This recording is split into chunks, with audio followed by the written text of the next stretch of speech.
After creating our character, we go ahead and receive our first. It's a human effigy. And with that comes our very first achievement. You have to give a shout out to the fact that your character has to stare at a fog wall for about 15 seconds before he decides he wants to go through it. And the fact that there's limited iframes for this too. I'm not gonna lie, when I got to this part of the map, I was highly confused. I was honestly anticipating an enemy here because I didn't really remember much about this game when I played it 5 years ago. So when I saw the bloodstains, I was like, oh man, there's like some crazy enemy here. And then I saw exactly what was happening. What are you doing? Hello? Is this really what everybody's been doing? Oh my God. Do it. I can't do it. These guys are all trolling, man.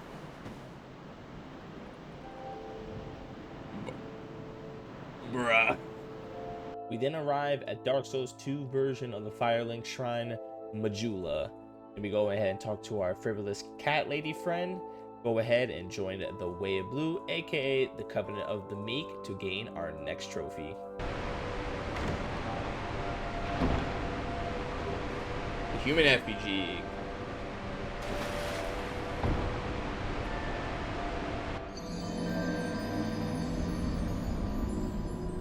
We enter the Forest of the Giants, slay some of the undead here, go ahead and collect this wonderful bonfire, talk to our wonderful merchant, and hey, I need to buy those.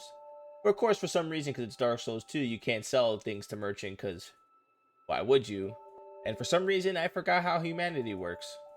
Love the losing maximum health when you go hollow after each death feature. Really good. We also meet this wonderful fellow who's going to help us get a trophy later on in the run. Now it was time to take on our very first boss of the game, the last giant.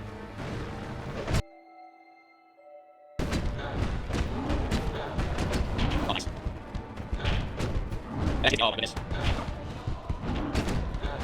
Okay. What is that?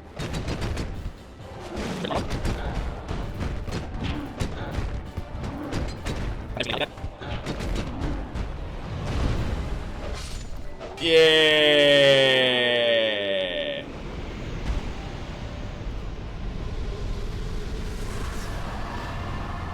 Of course, we had to head back to our safe space and level adaptability because that feature is absolutely just so lovely. Went ahead and farmed this big fella because this merchant apparently wants to be super expensive, like she's selling freaking Michael Kors out here. It's time to fight the pursuer, and we're gonna go ahead and use the buckler, and we're gonna get those juicy parries in. Bruh. Oh yeah, I forgot. It's Dark Souls 2, and you can't get a critical hit on bosses for some reason. We are introduced to the Moonlight Greatsword, who is being currently held by our friend Benhar, and don't worry, is he gonna be an amazing character throughout this story. Yes, this wonderful area. I mean, I truly do enjoy this area, and I'm gonna give you a few examples on why.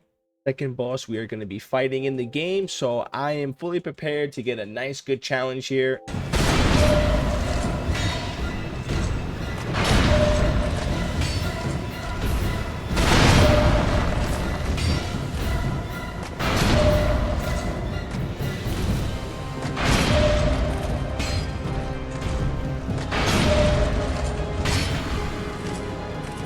Oh, I staggered him.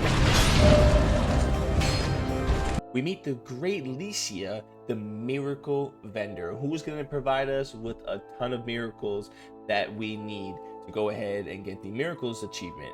One thing I noticed definitely about these 100% challenges is the amount of souls that you gotta cough up for this 100% between leveling up your character, buying all of these miracles. You need to buy this, need to buy that.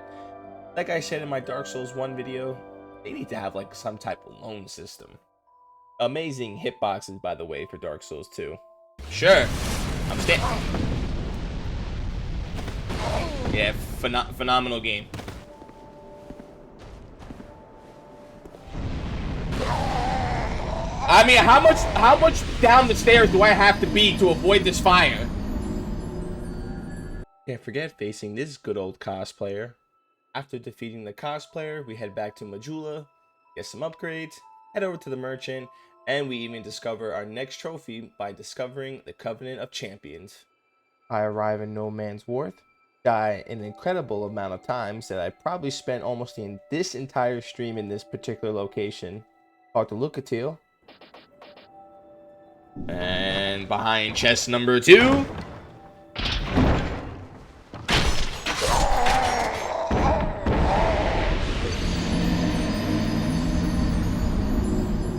Finally managed to get the boat to come over to us. Talked to our gray magic friend here, sent him back to Majula. Finally got our way to the boat, got down, and fought the boss. Defeated the 2-in-1 boss, we can call him. Made our way up the ladder, opened the chest, and got the pyromancy flame and the fireball, and we got the heck out of this place.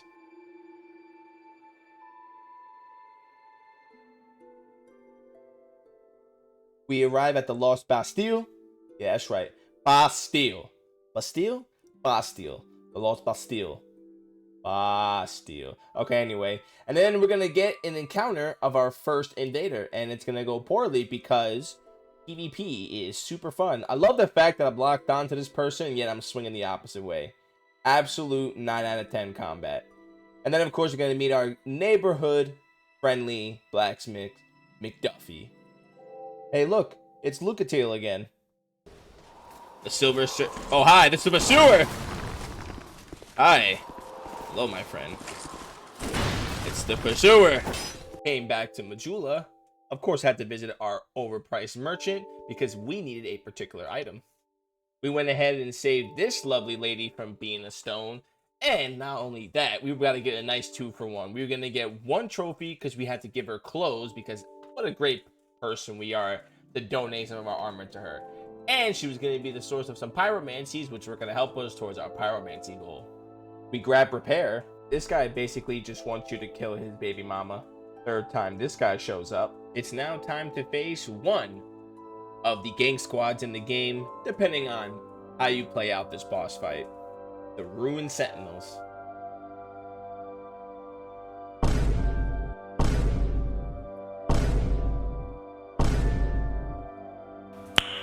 Nice. Man, this guy just won't stop following me.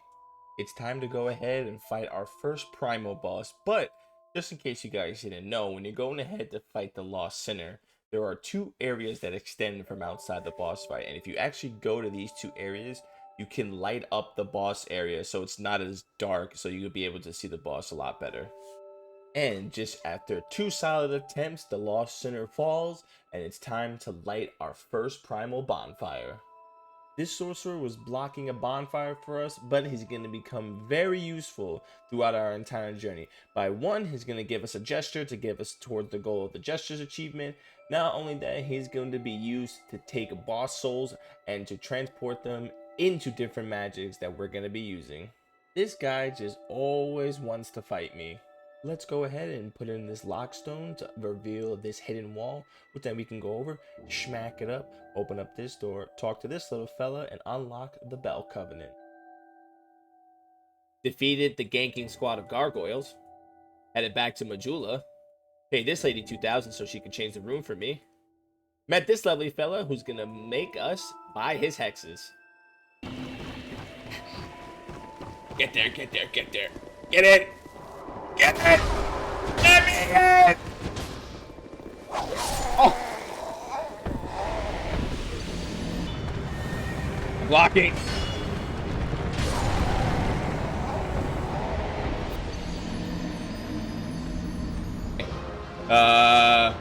Get rid of that.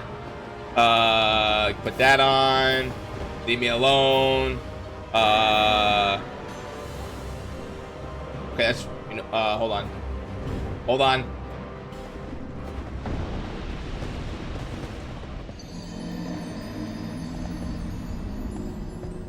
Yeah, so this boss fight wasn't the best, and it was not fun, but we managed to finally defeat the boss and discover the Covenant of the Bloodthirsty. Of course, after getting the token of spite in order to officially join the Covenant. You have officially arrived at Harvest Valley, and we got to meet Chloe, somebody that's going to be very dear to us. This boss right here basically reminded me of Jabba the Hutt, so I'm just going to go ahead and say we took out Jabba the Hutt. They say that you need to burn this windmill in order to make the boss fight easier for you. Whether that's true or not, I don't know. But let's burn this windmill down. If there's someone that you ever need to have you build a ladder, don't worry, I know the perfect person that could do it for you. It is now time to take on what I believe resembles Medusa, and defeat her, and it's time to move on to our next area. Honestly, this place just stinks. Back to Majula. I do apologize for the following footage being filmed off a Nokia. Unfortunately, the file that I had saved for this went corrupt and wouldn't load anymore, and I couldn't get the footage off TikTok for better resolution because I can only go back 30 days, and this was past 30 days. So I do apologize. This is the only one that's been corrupted, so just bear with me. This is Majerald, who is going to allow us to buy some sorceries and hexes off him, and he's even going to give us access to an ancient covenant, but you're not going to be able to join him when you first meet him. You're going to have to get him a special item, which we'll go over later on. Proceeded to then take out the red smelter demon. Back to Majula. I think the kingdom of Drangleic needs to take a look at possibly hiring somebody else as a pursuer, because this person is just not getting it done. Hey, look, it's him again. Once we successfully navigated the area that is called Iron Keep, it was time to face the second primal boss, the old Iron King. Very tiny arena. I'm dead. Okay. Just with the old Iron King defeated, it was time to light the second primal bonfire. Back to Majula. Grab the gesture from this fella. This fella right here is located in the shaded woods. If you just hug the left side of the wall when you're coming out from the bonfire, you'll find like a little hill path that leads you up here. And just in case you don't know who I'm talking about, I'm going to zoom in right here. You're going to talk to literally this head right here. You're going to exhaust all of his dialogues until eventually he'll give you the option to give you his equipment, and that will also get you your next trophy. Back to Majula. We still had a job to finish, aka we still had to help the Scorpion take out his baby mama, who apparently has gone corrupt. So let's go ahead and help him out. Yeah! Once you go ahead and defeat her, you gotta head back to Scorpion Man. You gotta let him know what you did, and he's gonna reward you with your fragment branch of Yone, and on top of that, he's gonna give you another gesture. We fall down this hole in the ground, get soul mass, and we're gonna talk to this old man, because this old man's gonna give us a covenant, but we gotta find him 3 different times and do 3 different challenges for him in order to get the covenant. Back to Majula. This area is without a doubt top 3 worst areas in the game. After finally navigating through the maze that is the gutter, we managed to finally progress to the next area, which is another area that I considered the top 3 worst areas in Dark Souls 2, and it's not number 3, and that is Black Gulch. Back to Majula. There are some hidden pathways off of the area here at the Black Gulch, and there's going to be 2 particular areas that we're going to need to get to in order to, 1, get a covenant and meet a friend that we met before, Lucatil. The 3rd primal boss that we are going to have to take out is the Rotten, and with a little bit of fire, he sure goes down.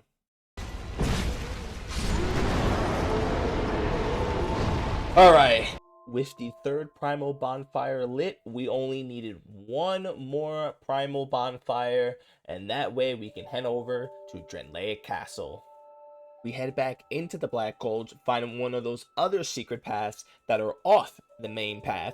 We're going to find a cave with 3 giants in it. You need to take out all 3 of those giants to pick up a key. You then go to where the worm comes out of the wall, and you want to drop down right in front of that worm onto this hidden path. You're going to use that key to open up the door, and we meet the old man again. The Door of Pharaohs.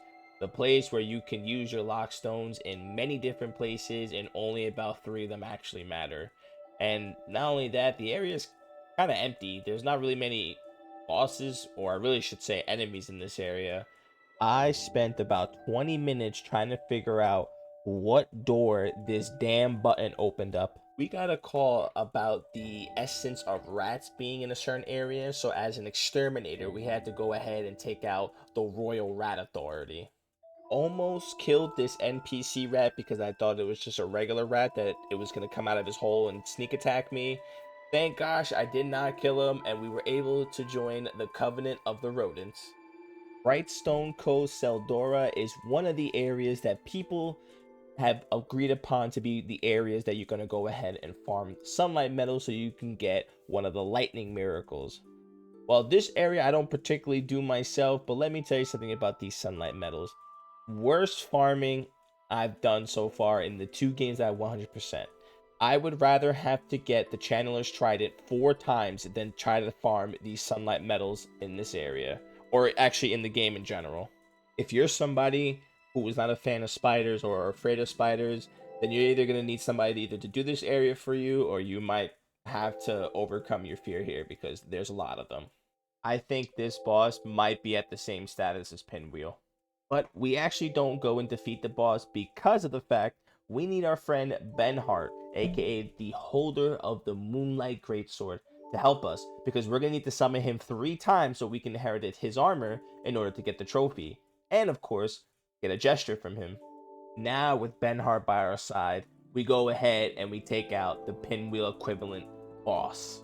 I really wasn't joking about the whole spider thing too. With the almighty spider being slain at the hands of NJ Soul's God, it is time to light the 4th and final primal bonfire.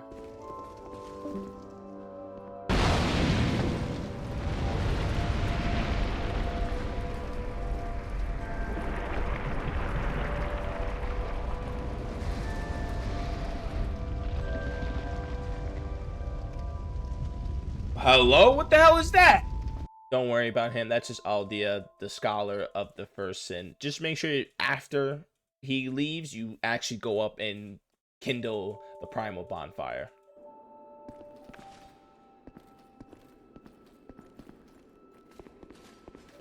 Okay.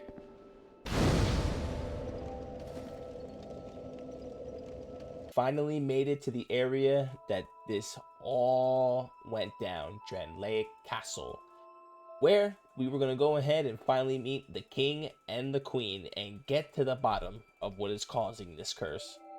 This fine fellow is going to be the person that I'm going to get the 100% off of once I go back into New Game Plus 1 and New Game Plus 2. But for now, he's only going to sell us one of the sorceries that we need. And also outside of the castle, there's a combustion in a chest. And the king and queen are gone. At least not in this throne room. Remember that old man I said that we needed to find 3 times in order to finally gain access to these trials he wants to give us so that way we can get a covenant? Well, hey, looks like I found him in the castle again.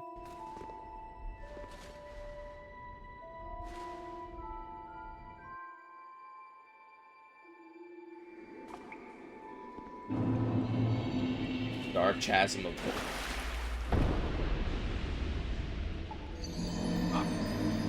man, what a phenomenal game, man. Phenomenal game. Yeah, so we'll come back and we'll do that later. But so now it's time to go and meet the queen and see if she could tell us exactly where the king went. You have fought admirably on your journey, cursed undead.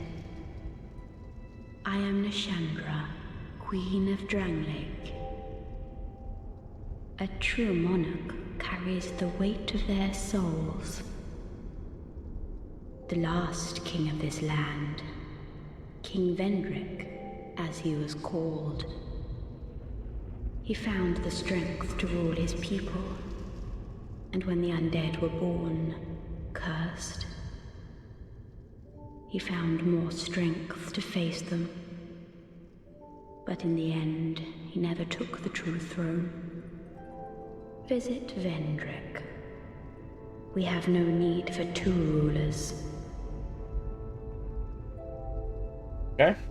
Yeah, so she just doesn't tell us where he's at, but she wants us to go visit him, but doesn't, again, tell us where he's at. So we just have to go and play hide and seek, and we're the seeker, and we have to go and find where Vendrick is hiding. we take out the dual Dragon Rider boss, and we meet a good friend of ours, Benhart.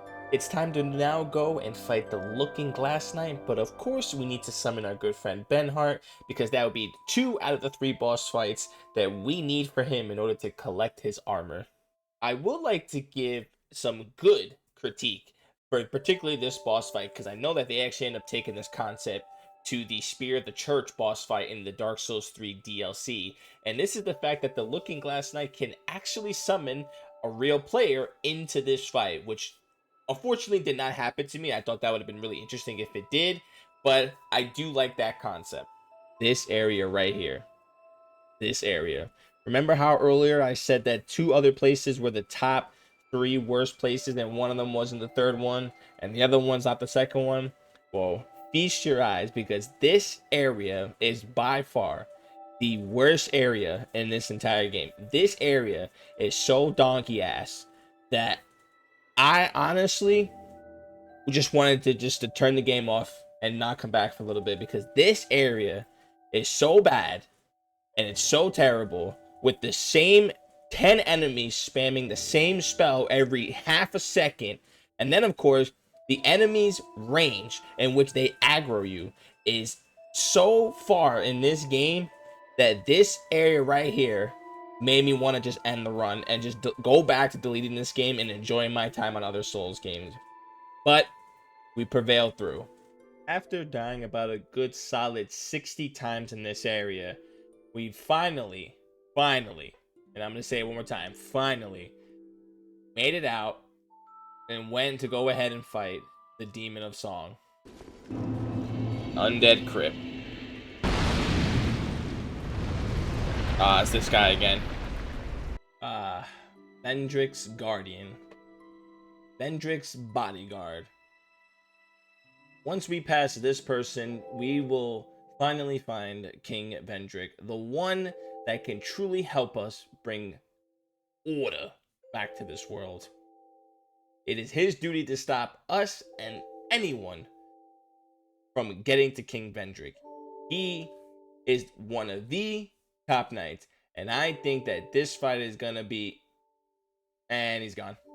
And there he is, the man, the myth, the person himself, King Vendrick, who locked himself away because he finally realized exactly what the queen was planning on doing.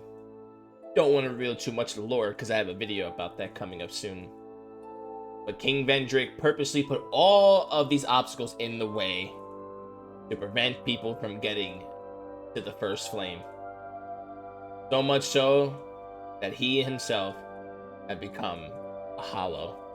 We return to the Black Gulch, use a bonfire aesthetic to put us into the New Game Plus cycle while still being in the original game file. So that way we can summon Lucatil, so that way we can get her to spawn in the proper location, so that way we can get the trophy later on.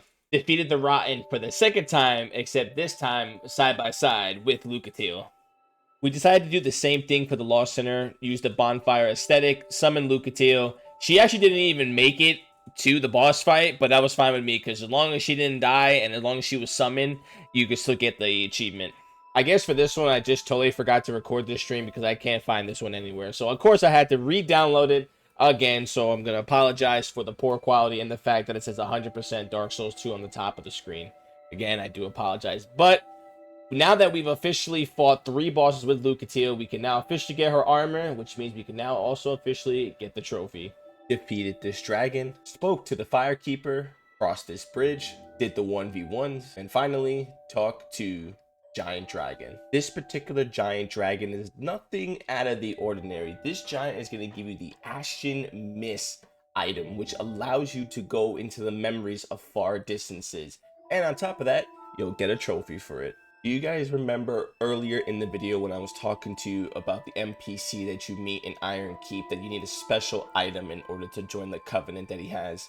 Well, this is the item right here. You need this egg to bring it back to him in order to join the Ancient Covenant. With the Ashen Mist now collected, we're going to head into the Memory of Oro, which of course we're going to meet our good old friend Benhart, and we're going to go ahead and collect all of his equipment for another achievement. Yes, sir.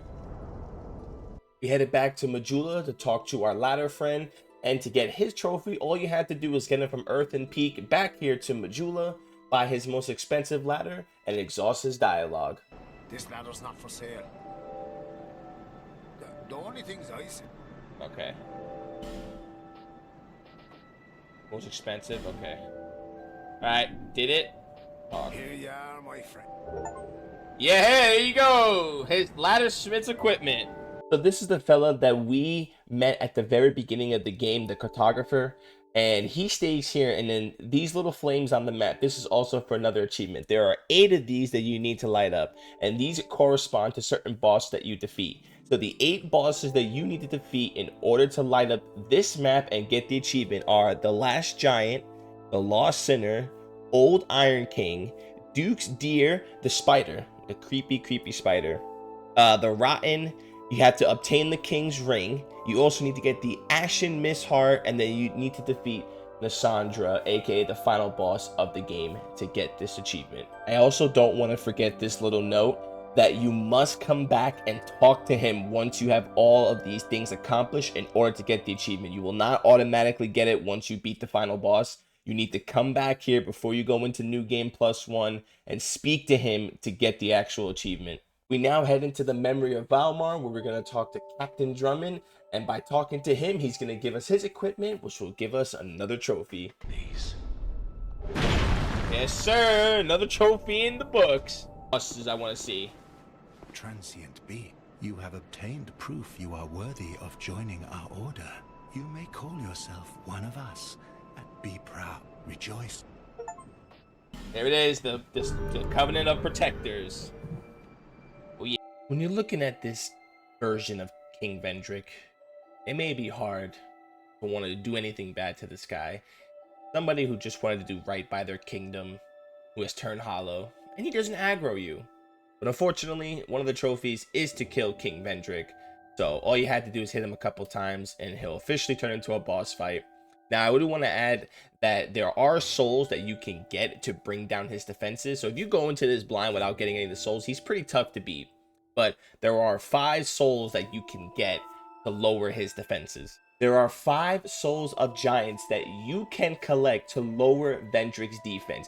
Now, I didn't collect all 5. I did 4, and he was pretty tolerable at that point. But 3 of them are going to be located in memories. One of them is going to be located at the Black Gulch, where those giants that you need to defeat to get the key. And of course, the last one is located at the giant dragon at the Dragon Shrine. Another gesture for us. Raise the sun, my friends. Starting with the first DLC we went into, which was the Crown of the Ivory King. There are 3 new items that we need to get in order to complete the 100%. We need to get a new Hex, which is the Dark Dance, a new Miracle, which is the Splintering Lightning Spear, and the new Sorcery, which is Soul Flash. And then, of course, we're going to go ahead and defeat all the bosses. So what I like about the Ivory King boss fight is the fact that you can summon your own army of Ruin Sentinels to basically help you with this. And so there's 4 of them located all over the map, one on the screen right here. You basically got to free them, and then you go up to them and you tell them that you're going to be part of their army. And then once you actually go and fight the boss fight, they jump down with you, and it's time for some action.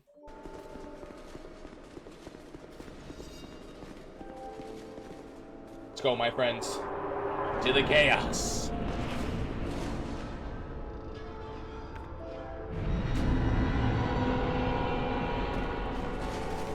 Let's go. Charge! Take him out. Ah! Yeah, take him out.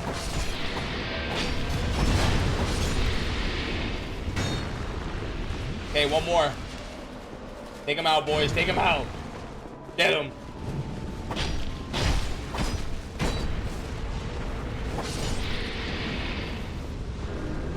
Don't worry. Don't worry, team. I will handle this. You guys stay here. It is... Oh, shh. Oh, gosh.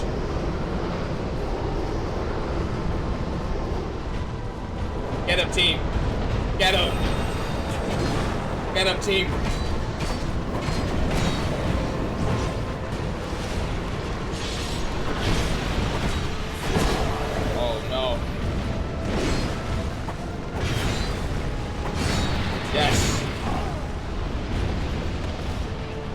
my friend. Yes. Don't you die on me. Don't die on me.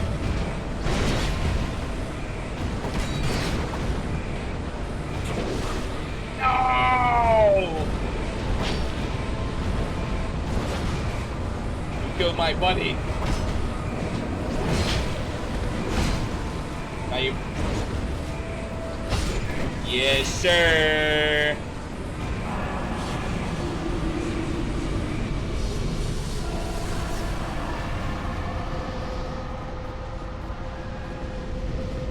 To be completely honest with you guys, I actually really enjoyed that boss fight. I would definitely have to give it a 7.8 out of 10.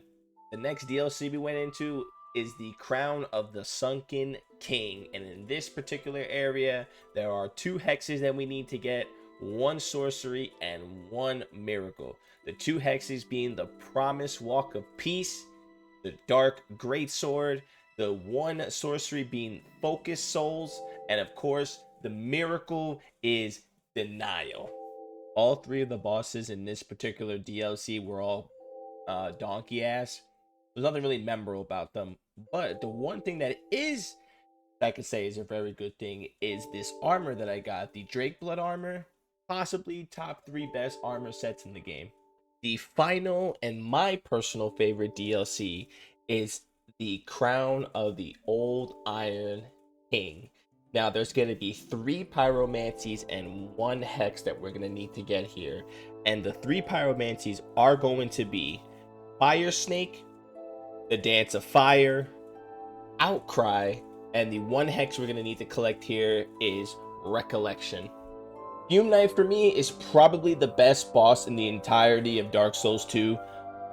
Base game, all the DLCs included, he's probably my #1 favorite boss. I really enjoyed it. I thought the pacing was good. I thought the fighting was good. So much so, I actually almost first tried him, but then, fortunately, I made 1 mistake, died, and then I proceeded to get absolutely smacked up the next about 6 or 7 times before we finally beat him. But overall, very enjoyable boss fight. Okay, now let's talk about Sir Alone. Now, he is the second favorite good boss fight in this game, and there's particularly 2 reasons why he's behind Fume Knight. First of all, that run back to get to him is brutal, okay? It's brutal, and sometimes with the clunkiness of Dark Souls 2, it could just make it an absolute disaster to try to get to him. And this is the second reason.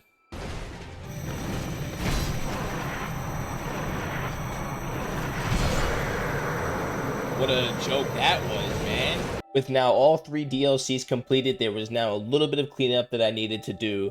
And now it was time to go ahead and go back to the Dark Chasm to go ahead and complete the 3 trials that the old man has for us. The objective in these is pretty easy. All you have to do is defeat the enemies and then go ahead and light the cauldrons that are currently in these Dark Chasms. And once you get all 3, you'll go ahead and fight the boss. Double beam. Yes, sir. Hey. Hey!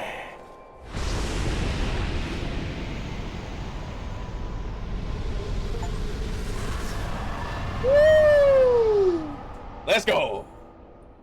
Now, when you reach the Throne of Want, you're going to have to go ahead and face 3 different sets of bosses. You're going to have to face the Throne Defender and the Throne Watcher, along with Nashanda. And then, of course, at the very end, you're going to have to face Aldea.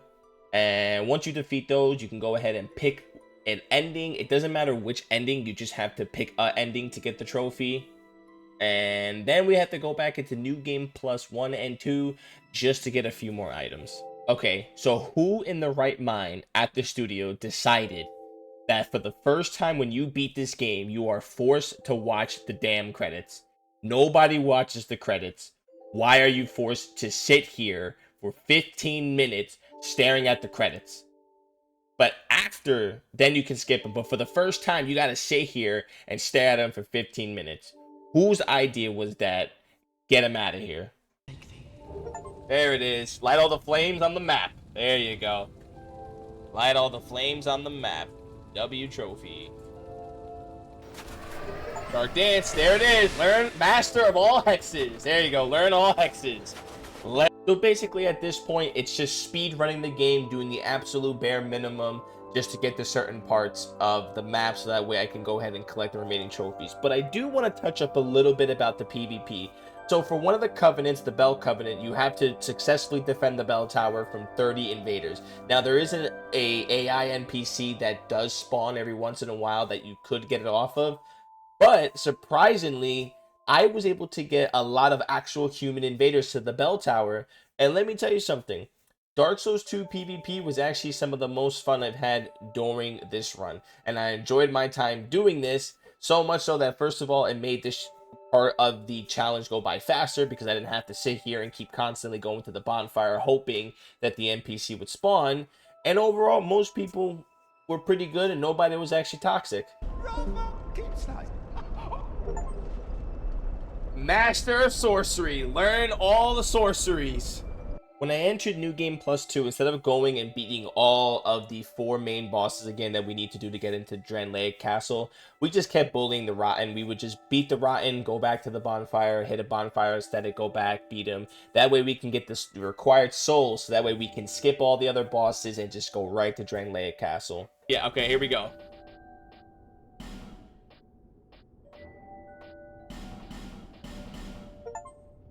There it is. Oh, wait, you can't see it. 2, 1. There it is! Earned all the achievements! There it is! And that's my journey through Dark Souls 2. Coming back to the game that I was not fond of, to 100% it to make sure I experience every little bit of this game. And there's also one more thing I want to touch up on. Farming for sunlight metals in this game was mega donkey ass. That was probably the worst farming experience I have experienced so far trying to get 100%. And I've only 100% 2 games, Dark Souls 1 and Dark Souls 2. I would rather have to farm the Channeler's Trident 3 times over than try to get the damn sunlight metals in this game. I so much as went to the top bonfire aesthetic to give me the maximum item discovery plus all the other items, and I was still getting a sunlight medal once every like 50 enemies killed. It was an absolute brutal experience, and I'm hoping Dark Souls 3 is not as terrible as some people are saying. As always, I want to thank everybody who is watching the streams and has come along the journey of watching me 100% these games. Even if people stop in every once in a while, thank you guys so much. And of course, I want to thank everybody here who has made it to the end of this video for watching the recap of this journey of going through Dark Souls 2 to the 100%. It has been truly a good time, and I enjoyed my time. And of course, as always, you guys make it so much better. If you guys haven't already, please make sure to like this video, subscribe to the channel, click that notification bell, and if I haven't seen you in the streams, I would love to see you there. With all that being said, thank you guys so much for watching this video, and stay happy and stay healthy, my friends.